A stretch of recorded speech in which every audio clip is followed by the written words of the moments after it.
সেই সকাল থেকে ঘুরতাছি রে, এখন তো দুপুর হয়ে গেল গা। গুগু তো আমরা একটাও মারবার পাইলাম না। আমরা আরো প্রিপারেশন নিয়ে বাইরে ছিলাম, আজকে হারা দিনে গুগু মারমু 10টা, কিন্তু এখন তো প্রায় বেলাই শেষ, একটা গুগু মারবার পাইলাম না। চল এক কাম করি, আজকে গুগু 10টা না, গুগু মারমু 6টা। আচ্ছা তাইলে নু গুগু আজকে 10টা না 6টাই মারমু। মাইরে তুই আর আমি তিনটে করে সমান সমান ভাগ করে নিমু। আচ্ছা চল।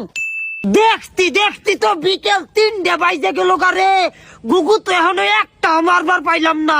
যা, আজকে গুগু 6টা না, গুগু মারমু 4টে।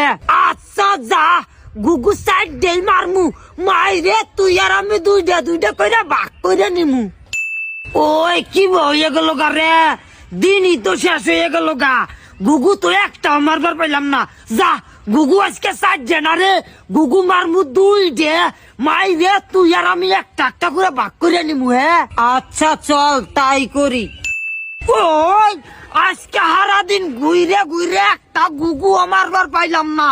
সন্ধ্যা হয়ে গেছে গা প্রায়, এখন কি করি? তবে একটা বিষয় ভালাই হয়েছে। কিন্তু কি ভালো হয়েছে? গুগু কি অবুঝ প্রাণী, মারলে আল্লাহ পাপ দিব, গুনাহ দিব, মন্দ দিব। মারি নেই ভালাই হয়েছে, আল্লাহ গুনাও দিব না, পাপও দিব না, মন্দও দিব না।